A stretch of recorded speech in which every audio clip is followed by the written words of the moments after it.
Connie, I've heard you say before that good leaders never fire anyone.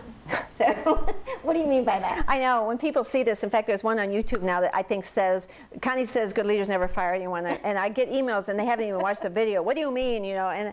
And so I always explain it. Here's what I mean. Most people feel really bad about firing someone, and they avoid it.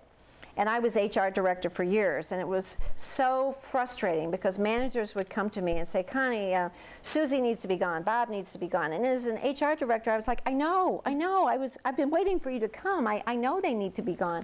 And I would say, bring me the documentation, you know, and I was expecting a U-Haul with tons because they'd been there 7 and 12 years. Well, no, you know, in comes a little manila folder with, like, you know, 7 meeting standards. And so as an HR person, I can't do anything. We can't, there's no just cause, there's no due process, there's no diligence been done, there's no documentation been done. And so what I always want to help my managers understand is the job of a manager, leader, supervisor is to set the expectations. If I work for you, how should I dress? How should I talk? How should I answer the phone? Should I be proactive? Should I work as a team? You know, when do I get projects in? Should I be timely? What are the non-negotiables of working for this company? What are the expectations that if I want and choose to work here, I need to meet? Otherwise, I shouldn't work here. And you need to convey those to me. Connie, here at this company, here's what we do. Here's how we dress, here's how we talk, here's how we treat other people, here's how we work together, here's how we cooperate, and then I have a choice. If these are all things that I'm capable of doing, if I'm smart enough and capable enough, if you didn't give me anything that's beyond my limits, then I have a choice. I can come to work and do the things that are expected and keep my job, or I can choose not to do that. I'm not going to do that. I'm going to continue to turn my work in late. I'm going to gossip and tattle about other people. I'm going to stir the pot. I'm going to have an attitude. I'm going to bring my personal life to work.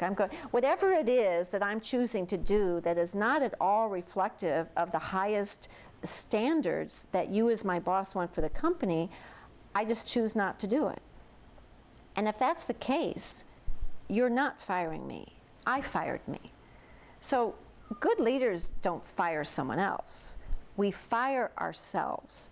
Employees fire themselves because they are not willing to meet the highest expectations of the company, and therefore they've made a choice. And one of the lines I tell managers is, I respect your decision to be happy elsewhere.